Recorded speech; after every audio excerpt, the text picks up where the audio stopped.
Welcome to the Incident Commander Pro GIS module, the premier GIS software tool for search, rescue, and emergency response operations.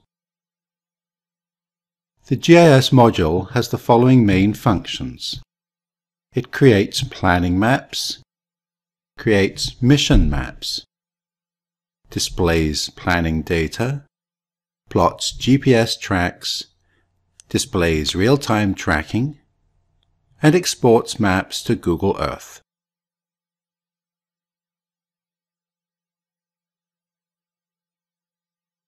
Let's take a brief tour of the GIS mapping module. First, we will select a map to open. A map consists of one or more layers.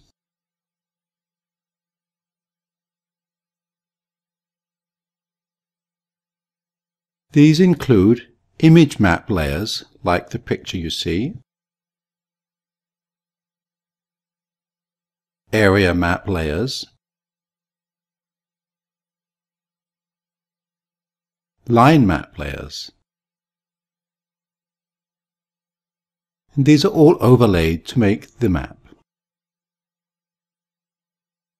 The Save Map function saves the maps, auto-saves the maps, and saves multiple backup copies.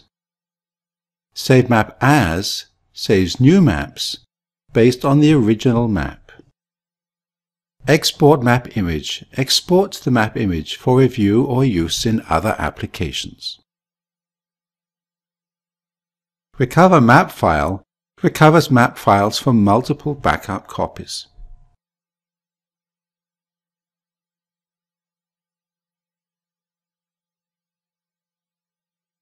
We can delete the map, and here the map legend is used to display a list of the map layers on the left. Below the legend we have the map preview area, which displays either the current map view or a full map view. Options sets the map display and message options. Here we'll set the map display. First, we'll select to show the scale bar and choose which units we'd like the scale bar to display. Next, we can set to display grids on the map, in this case UTM grids or lat-long grids. For this example, we will use UTM grids. We may also save and autosave, setting the time interval in this example to 10 minutes for saving both maps and map and images.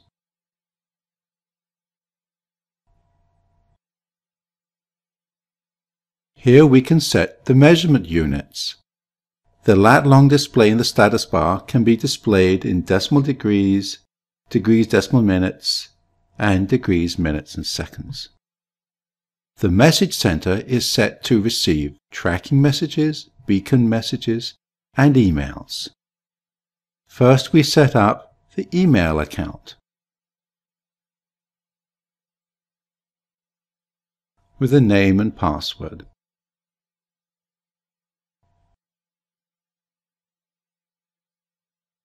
Next, we set the email settings for incoming and outgoing data.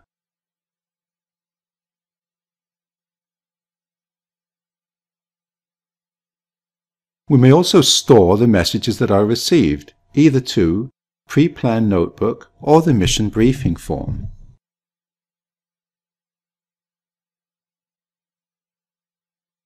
We can also optionally forward messages, and here we have made a list of the email addresses to forward the incoming messages to. We may choose to forward all messages or just to forward SOS and help messages for emergency response.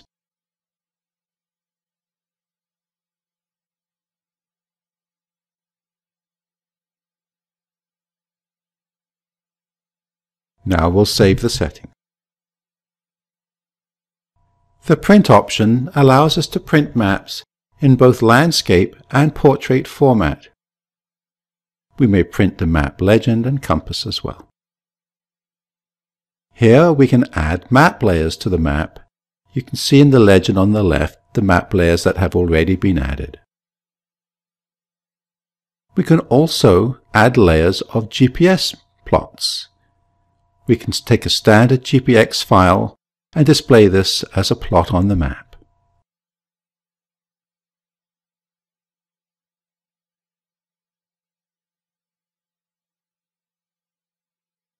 We can also add web map layers, which are free internet-based maps.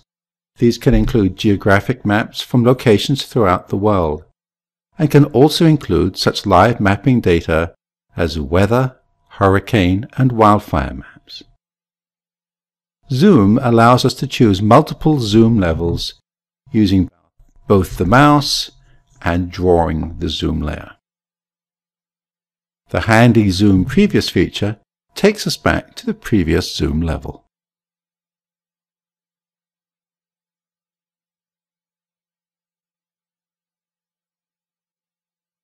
The Information button will display information on the selected item.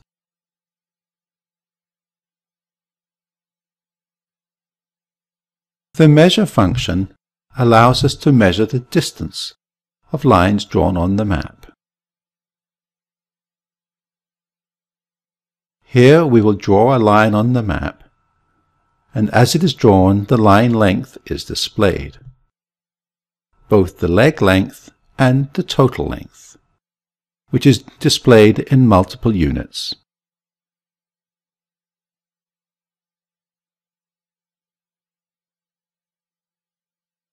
Similarly, we can measure the area on the map.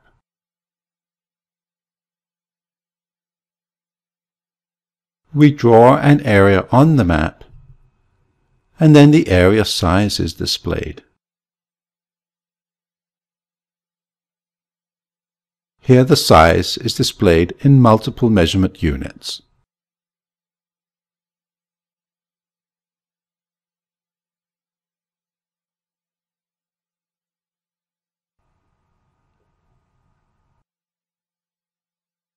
Next, we will draw a route on the map. Routes drawn on the map are saved to the route table, and these can be added to task assignments.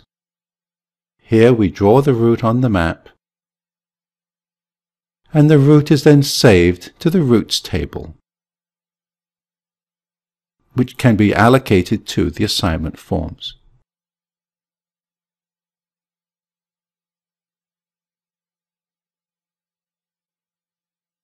We may also buffer a route. After drawing the route, we can enter the distance and select the color for each buffer line that is drawn around the route.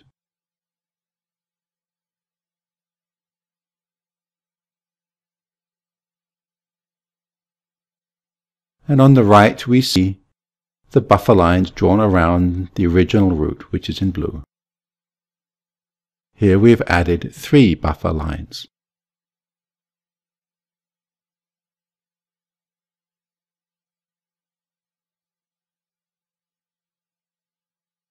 We may also add areas to the map.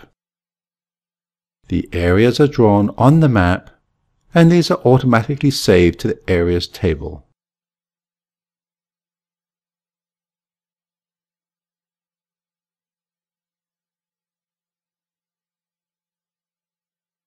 Here is the area saved to the Areas table, which can be automatically allocated to assignments.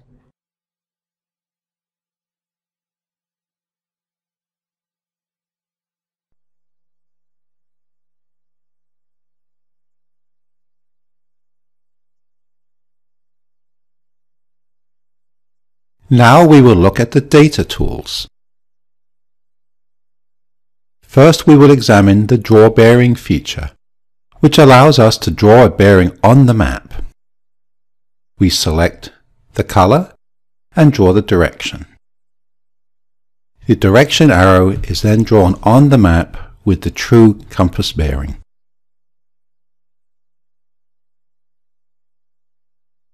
Probability distance circles can also be drawn on the map from a large table of included data.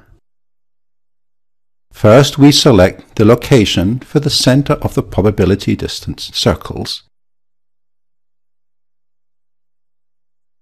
and then we select the category of subject that we wish to plot. Here we browse the extensive list of subject categories until we find the one we wish to plot.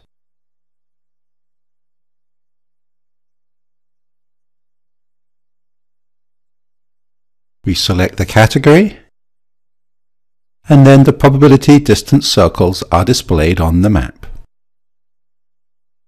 The red line is the median distance.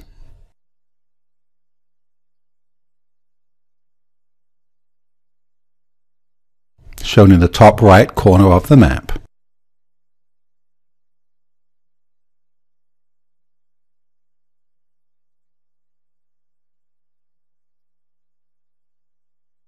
Now we will examine the drawing features. We can draw a line on the map. First, we draw the line. Here we have drawn a zigzag line. And then we select a color for the line, usually to contrast against the background. The line is then displayed on the map. We can draw polygons in a similar manner. First, we draw the polygon on the map.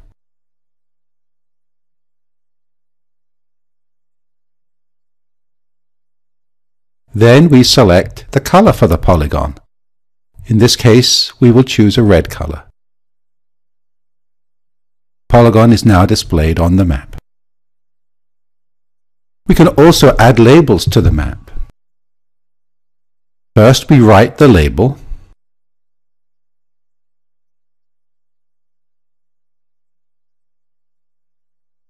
Then we select the size of the font and the type of font we wish to display. Then we select the color for the label.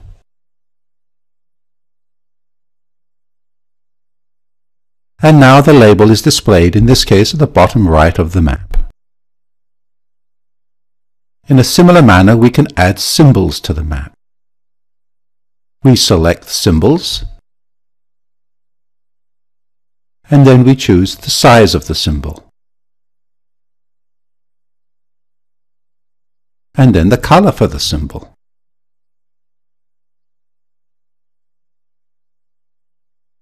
And now the symbol is displayed on the map. Next, we will draw a circle on the map. First, we select the spacing or distance of the circle, and then the number of rings we want to display. Now we choose the color of the circle or circles, in this case just one, and now the single circle is displayed on the map. We can also move the objects that we have drawn on the map. Here we will move the symbol of the helicopter to a new location. And now we will move a label to a new location.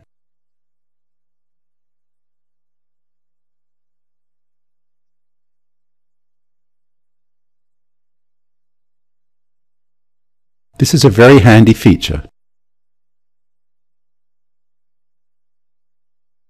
Now we would examine tracking. Tracking includes GPS radio tracking, beacon tracking, and connected GPS tracking. We'll start with GPS tracking, which is usually set up first and then tracking displayed.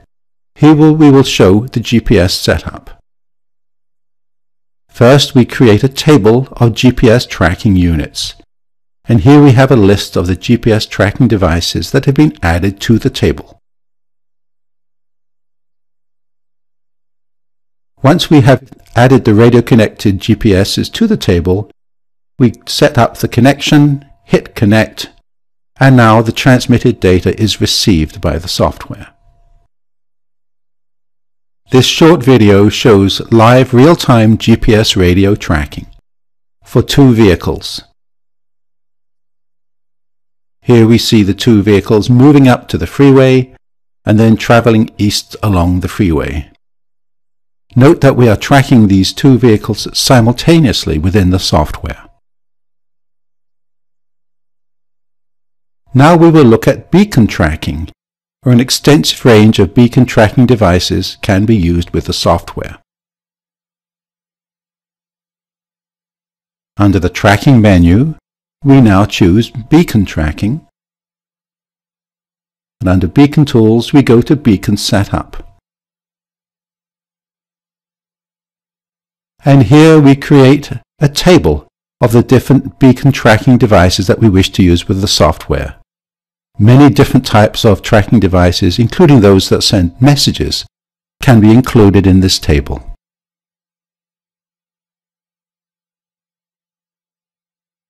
This can be very convenient for long-range communication, either in one or two directions.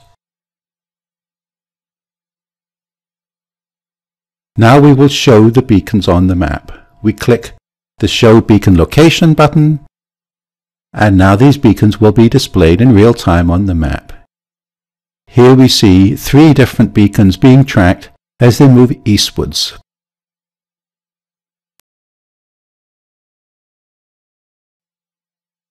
Next, we will look at the feature for displaying Incident Commander Pro maps in Google Earth. Once the map layers have been drawn and all the edited features created on the map, the lines, circles, polygons, etc., we can use Incident Commander Pro to open Google Earth and then load the drawn map features onto Google Earth. Here we see the probability distance circles, drawn areas, labels, buffer lines, all displayed now as an overlay on Google Earth. This can be extremely useful for getting a visualization of the real terrain underneath the drawn areas, especially as it usually includes very up-to-date mapping data.